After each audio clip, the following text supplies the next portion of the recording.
Right. Here you go, internet. So it's time for yet another warm-up. But I like the cinematic tilt on the camera. It's like like as if I'm some sort of action movie. Anyways, so what I want to do is do the ArtStation challenge. They have announced some new one, and that is what I'm going to be trying to do today. So we'll see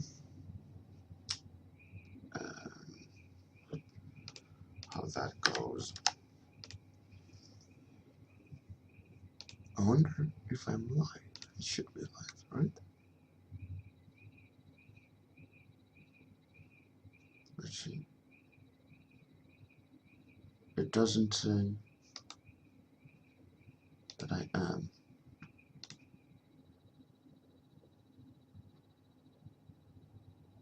I am live. No, that I am on. Hey Orby, I am live. Anyway, so that's hey Hurri.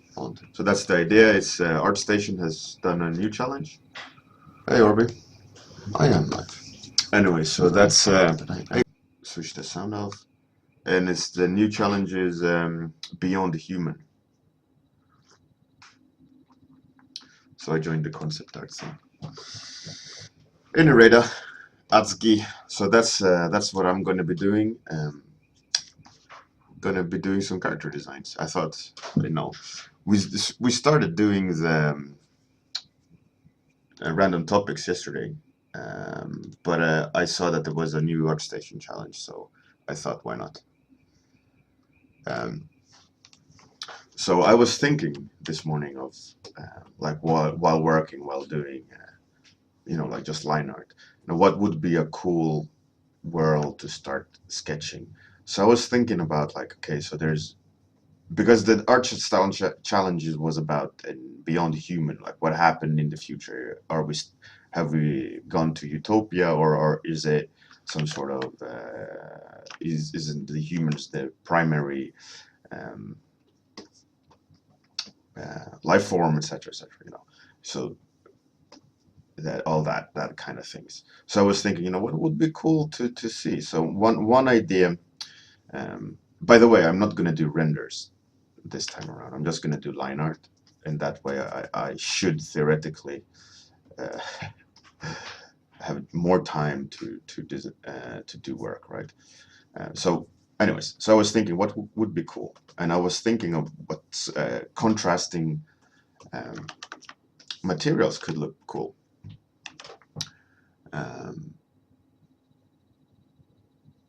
Hello Rib. Captain Jetlag. Hey Mila, welcome. So you can find it. It's Beyond Human. There's not a lot of information. I guess it's an open-ended, but that works for me.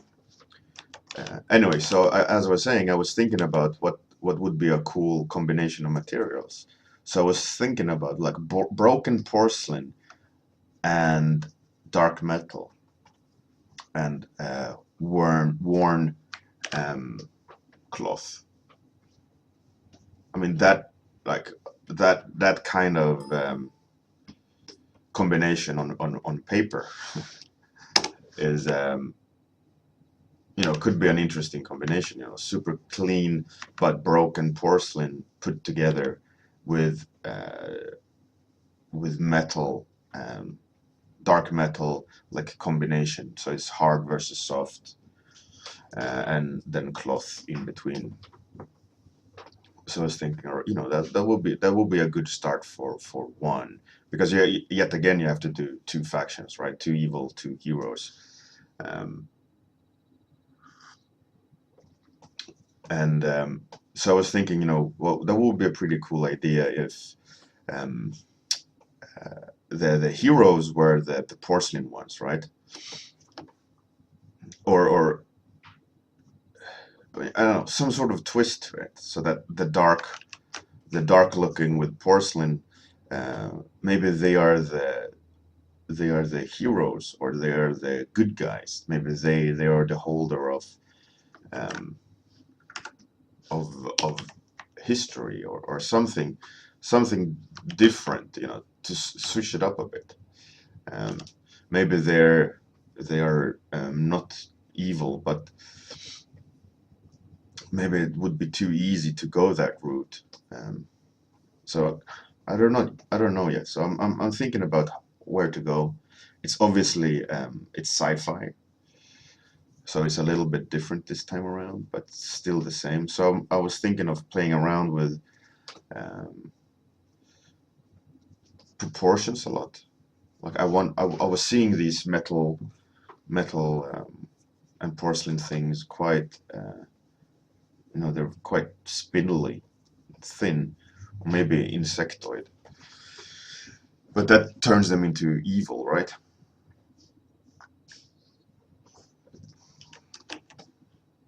Kuru, maybe you can combine the two.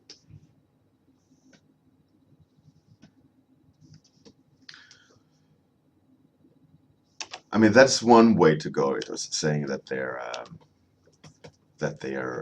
the kind guys, right? But maybe I'm breaking the stereotypes too much by going that direction. So maybe I should make.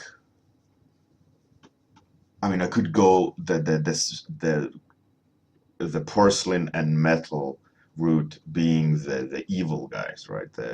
Maybe they act like spiders. Maybe they use humans as power sources. To go the classic beaten path already of parasitical technology, alien invaders. I mean, that's one way to make sure that the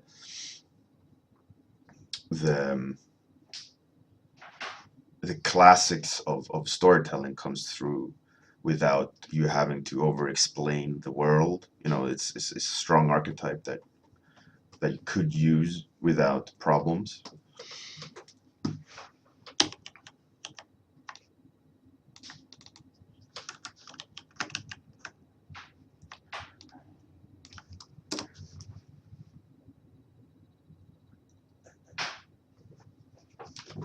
Kuru. Well, you should try to do it. I mean, you could do post-apocalyptic. You can do, what if they turn to fantasy? Because of in the future um, there's no more technology. There's a lot of different ways. I didn't like it. There's many different ways of uh,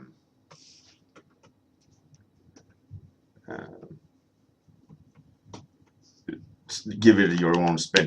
You know, I will definitely try to give it my own spin. I'm thinking of maybe kind of go diesel punkish, um, but I don't want to do the big chunky things. Maybe the heroes or big chunky things. That means porcelain and thin metal versus chunky space marines. Maybe the space marines are the evil or the good. Maybe like,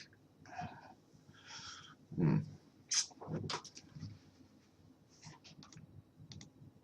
don't know yet.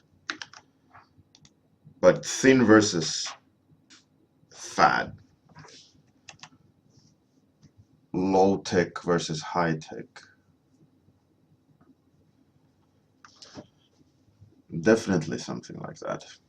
Low tech, are these the low tech or the high tech? Are these the heroes or the bad guys? The thin versus, or material versus non-material. maybe there could be like these are bound in reality, while the other faction is ethereal. I think that that could also be a pretty cool take on it. You know, these are the material ones. They are forced to walk the earth, while the humans maybe have passed on. There's only a few humans left, and these are like trying to capture the essence that's left in order to have them as source fuel, and the humans are coming back in an ethereal form to fight them. That could work. Could be an interesting, more unique twist than uh, Space Marines, right?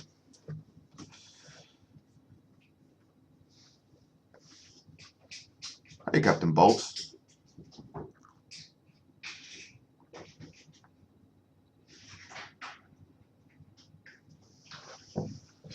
Captain Jetlag. Yeah, exactly.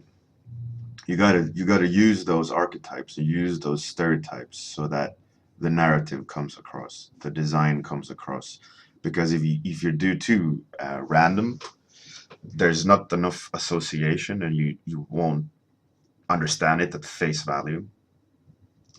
The human brain loves that kind of stuff, so it's really important to make sure to incorporate the the clear message that those kind of that setup of narrative communicates.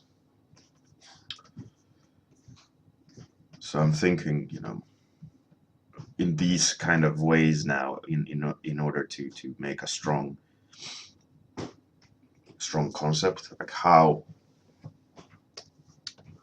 can how can I mix it up so that when people look at it, they understand it. You know, who's the bad guy, who's the good guy, without text, right? That's the um, ideal scenario, right? You don't want to have to write stuff. You don't want to be too either also too over um, explicit, because that loses the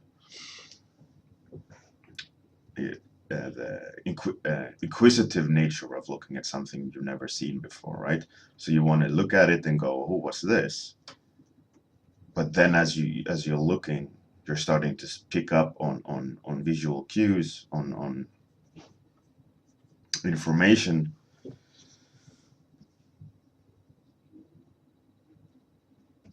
You know, it's a tricky one. Asymmetry at top or asymmetry lower. I think it looks kind of nice symmetrical up. Mm.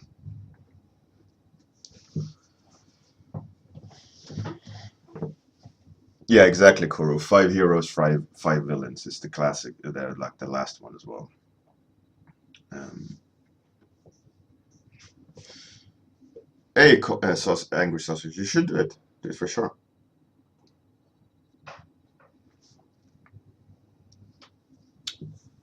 Well, you should definitely join and make some cool stuff. Like I am in my lecture at IFCC, I talked about the importance of doing challenges, and I've done that on the stream as well.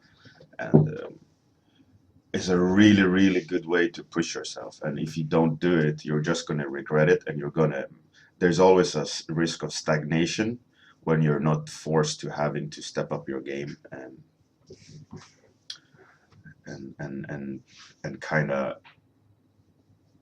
go out a little bit out of your comfort zone, or use your comfort zone to the best of your abilities, and use all the studies you've done and things like that in order to produce something that is extraordinary or portfolio worthy stuff. Because it's easy to just kind of lean back, do a little sketch here and there, and not really fully explore something that potentially could be something, um, what's it called? career defining. A lot of people, think that it's not something that's tangible, but what a lot of people forget is the power of internet, right? And power of going viral. A lot of people get a lot of success with just one correct image, and when that correct image is on internet, people share it, and then it just kind of steamrolls forward, and you become internet famous within our little community, right? And that could be just one image done correctly at the right time. So it's definitely something. Joining competition is a really, really good thing. Kuro, if I'm talking about experience, well, I did become a little bit viral with my steampunk Star Wars stuff. And also, I did Zelda fan art and Super Metroid fan art a while back, a couple of years back, that also became quite viral. Um, and because also with my steampunk Star Wars stuff, when I posted it online, art directors for Disney and LucasArts, etc., they all contacted me. You know, they took the effort to get my contacts uh, email me saying that they really enjoyed watching my art. Thanks for sharing, etc. And that's by just me sitting in my home at that time in UK. Just moved to UK when I started doing those, and all of a sudden I was, in the offices of the art directors that they're responsible for the IP, and things like that. I know Pixar art director also contacted me saying, showing appreciation to the art. I was on Huffington Post, CNET, um, Star Wars official website. I was everywhere, which is crazy. Just because I had fun doing some drawings. And who knows what your drawings from this competition can do. So definitely take time to participate, and who knows, maybe you strike gold.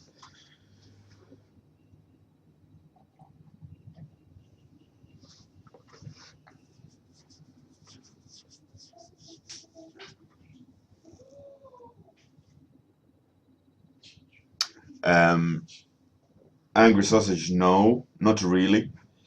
That's not like a thing you have to do. The reason why I brought it up is just that, for example, in my what I did was that I redesigned all the Star Wars characters with my own twist, right? I didn't really reuse anything that was already established other than the um, defined archetypes of the characters. But I gave it all my own twist. I designed them all my own way, right? So for me, if I would suggest, if you want to go viral and if you want to do the fan art route, um, first of all, it's not a sure thing, to go to become viral. But if you're gonna do it, you have to do it in a way that is yours, right? If you're just gonna rehash the same style, rehash the same shapes, just redrawn in a different pose, in the way you draw, that's never gonna be as interesting or unique as you take your own spin on your own your own take on something that's already established. Let's say hypothetically we take Batman, right? And if you want to do fan art for Batman himself is already defined, right? He's established. Um, so what if you think, okay, let's put Batman in a different situation. So you take Batman and what if he was in the future on another planet would that make sense, or would that dilute the idea of Batman? Um, let's say, okay, regardless if you think it's a bad or good idea, you start redesigning Batman in the future. He's a alien hunter now for alien criminals. That probably will take him out of the world a lot, and there will be a lot of fanboys um, um, complaining about that Batman is never in with aliens, whatever. But maybe you do it in such an interesting way that when people see it, it initiates discussions. Should Batman be in the future in space? What if? And that itself can turn into a viral thing, right? If the picture is done right in your way. Um,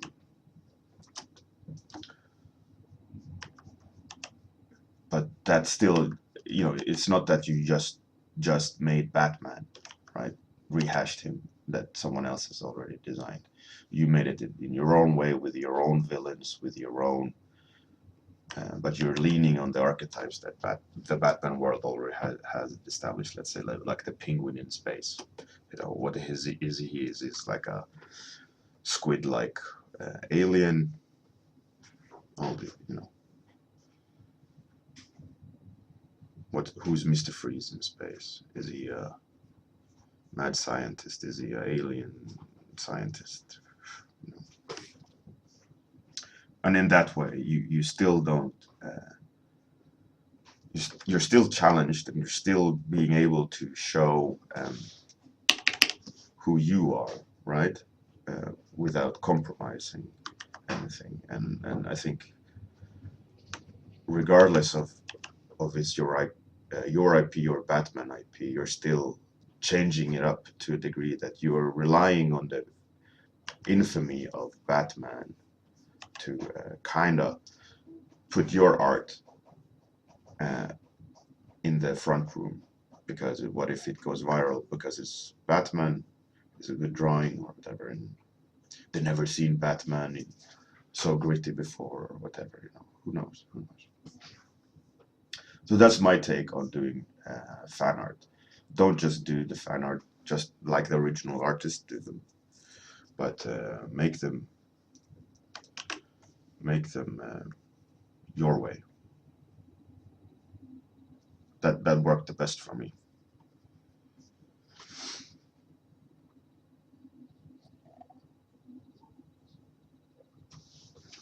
Cut and jet lag, yeah. Well, there you go. And I'm quite sure that traveled the internet quite significantly, and the artist that did that probably got a lot of traffic for it. It's an interesting calculation, thinking about traffic and artistic integrity. sounds like I'm like proponing, not postponing. That's delaying, perpetuating, promoting maybe, promoting sellout. But it's an interesting thing though, like how it's the same of doing a theme, like World War II, sci-fi, steampunk. Not everyone likes steampunk, but the people that do like steampunk, they're interested in it. Or is it sci-fi, or is it,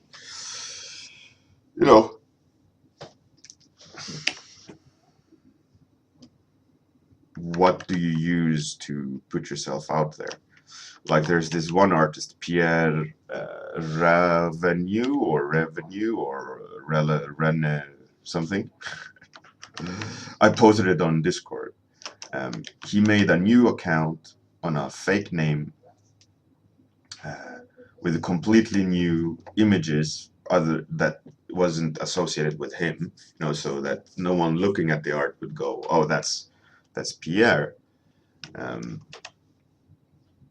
And he checked like how long will it take for him to be get his first contract, and and he didn't add people on Facebook, he didn't add people on social media of any sort, only accepted requests, um, and um, and so on, right? He only had like inverted marketing. He didn't go out and mass invite people or anything, but he just kind of checked how long would it take for him to get his first contract, and it took him a month to get his first contract, which is a really interesting thing, you know. And he chose like a weird World War I Destiny mix style.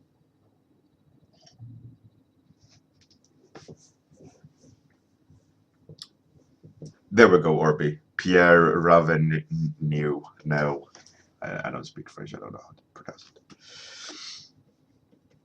But it was a really interesting um, experiment, and it just shows, you know, like a lot of people ask, like, how do I get noticed? How do I get this and that? And a lot of it comes with how good are you, right? And uh, and what a lot of people, I think, don't realize that it's not a matter of how good you are per se, because with skills also comes artistic decisions and artistic integrity. In that sense, you know, you have taste, right? You choose what you like to do, how you like to do it, in what way, right? A lot of artists, they do that, right? They say, no, I don't like that. I don't do this. I like to do my art this way. I want to have more XYZ in my art, whatever. You know, as a beginner, a lot of people don't do those decisions. You know, they don't choose who they are as an artist. They always go think like, "Oh, what trendy thing do I need to have in my portfolio to get a job?" And I think that's the big difference of, let's say, this Pierre's test. Um, you know, he obviously is a seasoned artist. He obviously makes these artistic decisions of taste and subject and so on. Um, I think that's a really telling telling thing. You know, it took him a month to get his first contract, while a lot of other artists, beginners especially, have problems like, how do I get a job?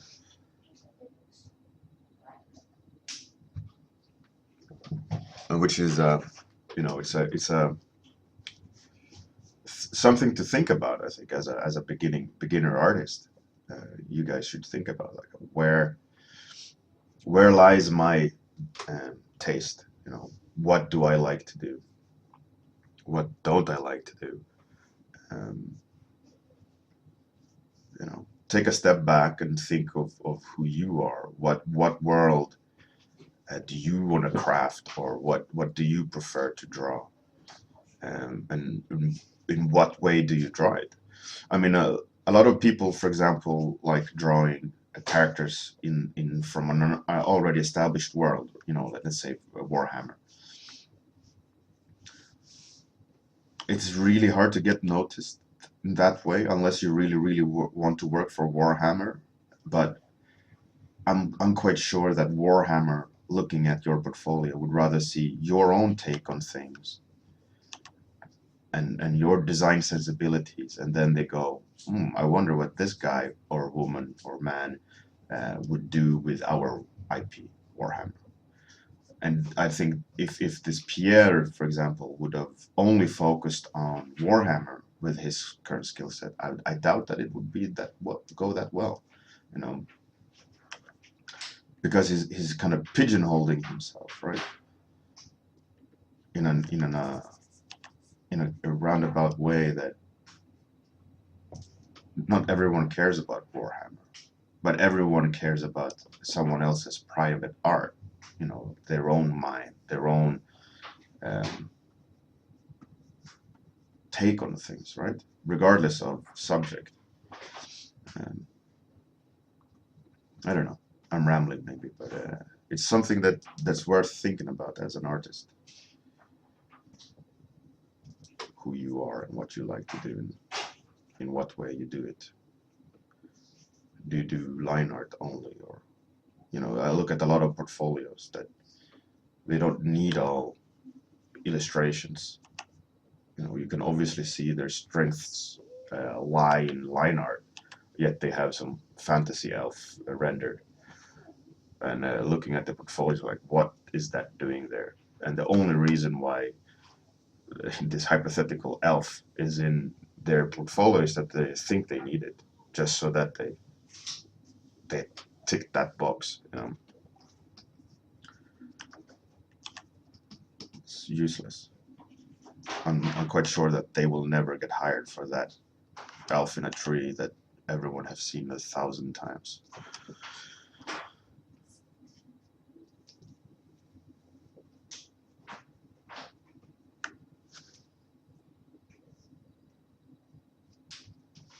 Hey, Jordy.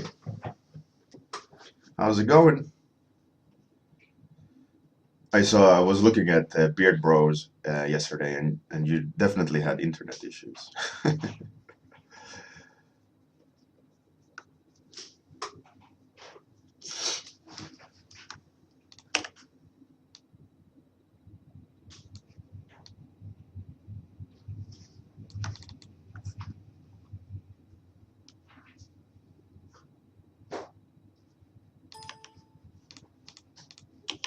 So you guys only do Beard Bros Monday, Friday?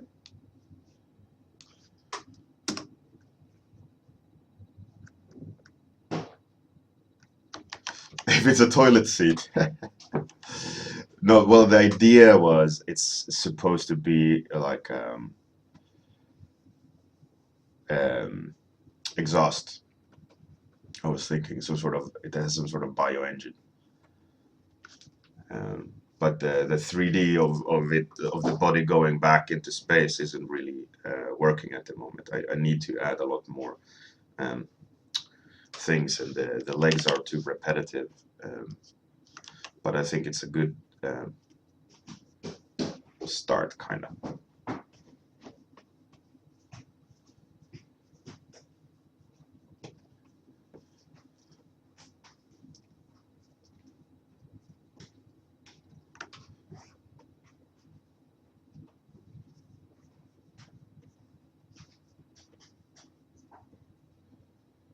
Something like that. I don't know. I kind of like the idea of porcelain metal cloth versus maybe etherical things. But the problem with the ethereal things is that it's just going to be one material, right? It's going to be the shiny ghost, whatever. Toilet seat bioengineer for sure. Um, anyway, so that is something I'm not quite sure yet. I might do the bulky space meatball as a contrast to these, um, or maybe more tribal looking people. Maybe space aliens. Maybe these are the humans. Hmm.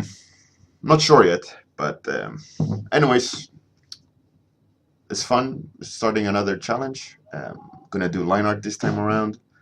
I think this week I'm just gonna do these quick sketches and kind of try to come up with something, and